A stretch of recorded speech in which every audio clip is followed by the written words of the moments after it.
La casa embrujada. Yo iba saliendo del cuarto de mi hermana cuando lo vi, parado en el pasillo, a unos metros de mí. No era una persona, no del todo.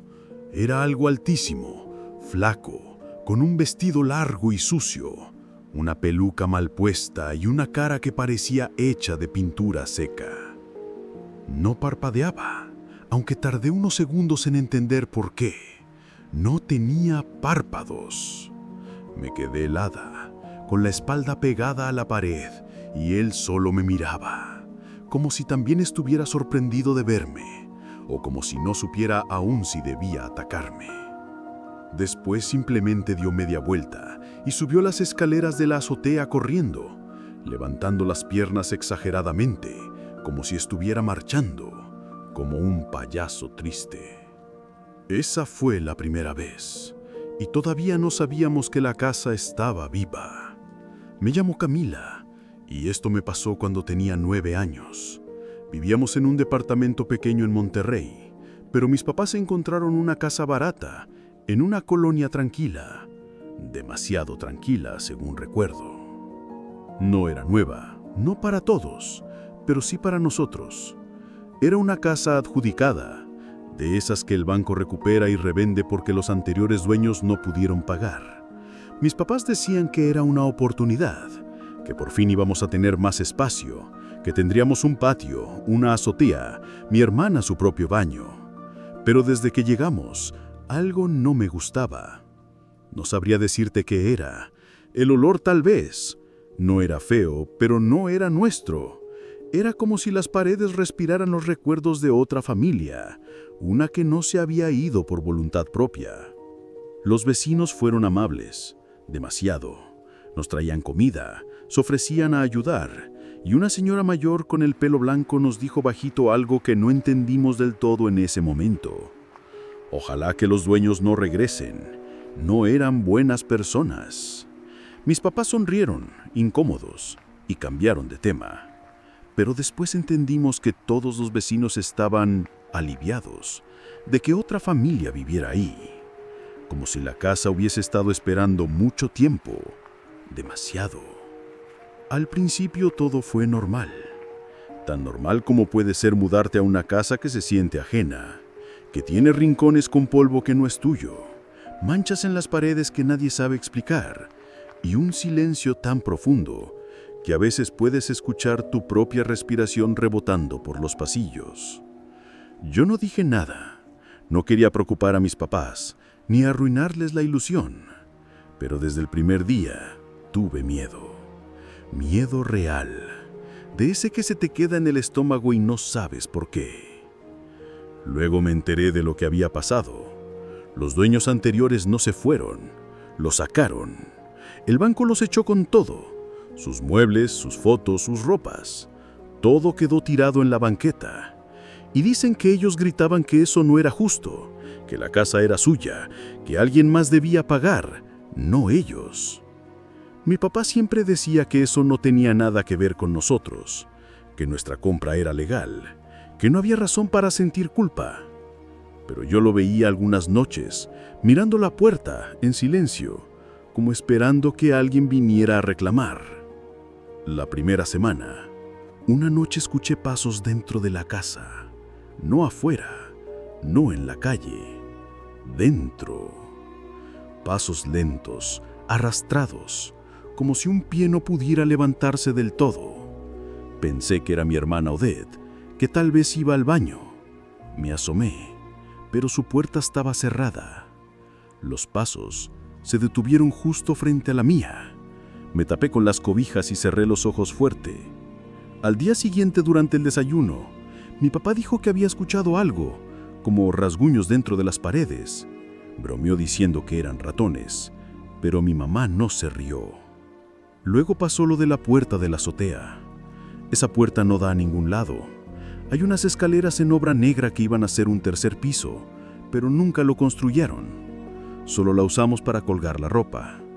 Una noche, estábamos viendo televisión cuando escuchamos que la chapa se movía, como si alguien intentara abrir desde afuera. Subimos corriendo. No había nadie. No podía verlo. La azotea es muy alta y no hay forma de que alguien llegue desde las casas vecinas. Era imposible. Pero la chapa seguía vibrando, como si algo quisiera entrar. Mi papá bromeó otra vez. Eso nos pasa por comprar una casa tan barata. Pero nadie se rió, porque algo no estaba bien, y apenas era el comienzo. Entre semana, mis papás me recogían de la escuela y me llevaban al trabajo de mi mamá. Ahí me quedaba hasta que salía mi papá, y volvíamos todos a casa. Todos, menos Odette. Ella ya estaba en la prepa, así que llegaba sola varias horas antes que nosotros. Y fue entonces cuando las cosas empezaron a escalar. Cada vez que llegábamos, cada vez que metíamos la llave en la puerta, escuchábamos pasos. Pasos que bajaban desde la azotea al segundo piso, corriendo, como si alguien se estuviera escondiendo. Pisadas apresuradas que terminaban en la habitación de mi hermana. Y luego, silencio total. Mis papás pensaban que mi hermana estaba haciendo algo que no quería que viéramos, que tal vez espiaba al vecino, un muchacho que vivía con su familia en la casa de al lado, que a Odette le parecía guapo, o al menos eso decía. Y aunque mi mamá a veces lo comentaba en broma, nadie se lo tomaba muy en serio, porque Odette era muy tímida. Pero un viernes pasó algo distinto. Habíamos ido al súper antes de llegar, así que mientras ellos sacaban las bolsas del coche, yo me adelanté para abrir la puerta. Apenas metí la llave, escuché los pasos. Esa misma carrera de alguien bajando por las escaleras internas desde arriba. Solo que esta vez fue distinto. Fue más fuerte, más ruidosa. Como si en vez de querer esconderse, esa cosa quisiera que la oyera. Me quedé quieta, con la mano en la cerradura, y luego escuché un portazo. Subí un poco la cabeza, asomándome desde la planta baja hacia las escaleras. La vi pasar. Pero no era mi hermana. Parecía ella, sí, pero algo andaba mal. Caminaba extraño, exagerando cada paso como si estuviera marchando. Levantaba las rodillas demasiado. Sus pisadas eran fuertes, secas, caricaturescas. Le grité desde abajo, medio riéndome. ¿Y ahora tú por qué corres como payaso? No contestó, solo se escuchó otro portazo. Cuando mis papás entraron, les dije que Odette se estaba comportando raro. Pero mi mamá me miró con extrañeza y me dijo algo que todavía hoy me provoca escalofríos. ¿De qué hablas? ¿Tu hermana no está? Pidió permiso para quedarse a dormir en casa de Carolina. Me quedé en silencio. No sabía si era una broma. Les conté lo que vi. Mi papá frunció el ceño. No dijo nada, solo empezó a subir las escaleras. Apenas puso un pie en el segundo piso, lo escuchamos. Todos. Pisadas. Pisadas rápidas, fuertes, golpeando el piso con rabia, de un extremo a otro del pasillo. No eran pisadas que intentaran esconderse, eran pasos llenos de rabia, con intención. Mi papá se quedó congelado. Dijo que no vio nada, que quizás estaba encandilado con las luces de la cocina, pero también dijo otra cosa, algo que no olvidó repetir más de una vez. Sentí que algo me pasó por al lado, como cuando alguien corre junto a ti y te empuja el aire. Subimos todos. Revisamos cuarto por cuarto. La azotea, la parte de obra negra, todo. No encontramos nada. Nada forzado. Ninguna ventana abierta. Ninguna puerta movida. Pero todos escuchamos. Todos sentimos. Yo vi. Y después vinieron los susurros. Las cosas ya no se escondían. Pasaron unas semanas y Odette parecía seguir normal. Iba a la escuela, se reía en la mesa, hablaba por teléfono, se encerraba en su cuarto como cualquier otra adolescente. Pero entonces, una noche, Carolina, su mejor amiga, llamó por teléfono. Estaba preocupada. Le dijo a mis papás que Odette había cambiado, que ya no era la misma desde que nos mudamos, que al principio solo eran cosas raras que contaba, que escuchaba una voz que le hablaba por las noches, desde su cuarto, desde su cama, pero después la voz estaba en todas partes. Le hablaba incluso durante el día. Le quería cosas, desde la oscuridad de un armario, desde el baño, desde un rincón. A veces le pedía que se acercara a la puerta del closet, que lo entreabriera. y desde dentro le daba instrucciones. Mis papás intentaron no creerlo. Dijeron que Carolina estaba exagerando, que quizás Odette le estaba jugando una broma. Pero Carolina insistió: no quiero meterme, pero por favor vayan a revisar su cuarto cuando no esté. Revísenlo todo, van a entender. Ese fin de semana, Odette salió. Mis papás aprovecharon. Yo me quedé cerca, pero también entré con ellos. Ella tenía su propio baño, así que empezamos por ahí. En cuanto encendimos la luz, el aire cambió. Se sentía espeso, como si hubiéramos abierto una caja cerrada durante años. Todo el lavabo, las paredes, el suelo, estaban cubiertos de cera derretida. No eran gotas, eran capas. Capas gruesas que parecían haber estado ahí por semanas. Había velas gastadas por todos lados, y frente al espejo, 3 velas aún encendidas. El espejo estaba cubierto de marcas, dibujos, trazos deformes, como si alguien hubiera escrito con los dedos cubiertos de cera caliente o peor. Símbolos que no puedo recordar del todo, que mi memoria parece haber borrado por su cuenta. Cuando Odette volvió, mis papás la enfrentaron. Al principio lo negó todo, pero luego se echó a llorar. Dijo que escuchaba una voz que la amenazaba, que le pedía cosas, que no podía dejar de hacerle caso, que si dejaba de obedecerla, algo iba a pasarnos a todos, pero sobre todo, a mí. Suplicó que no apagaran las velas frente al espejo. Dijo que las necesitaba. Dijo que si se apagaban, ella, la que vivía en el otro lado, se quedaría atrapada aquí, y que si se quedaba, vendría por mí, por Camila. Después de eso, mis papás decidieron que lo mejor era mandar a Odette unos días con nuestra abuela. Ella vivía con un tío que era psiquiatra, así que estaría cuidada, atendida, lejos de esa casa que la estaba descomponiendo por dentro. Nos prometieron que estarían al tanto de todo, que no debíamos preocuparnos. Esa misma noche, luego de dejarla allá, mis papás apagaron las velas. Yo me quedé limpiando el baño, raspando la cera vieja con una espátula mientras ellos bajaban a tirar la basura. Y fue entonces que lo escuché. Muy bajito. Un sonido viscoso, casi como el roce de carne contra losetas. Algo que se arrastraba saliendo de debajo de la cama, detrás de mí. Sentí que todo mi cuerpo se congelaba. Quise correr, gritar, salir corriendo escaleras abajo, pero me quedé quieta, como si algo invisible me agarrara los tobillos.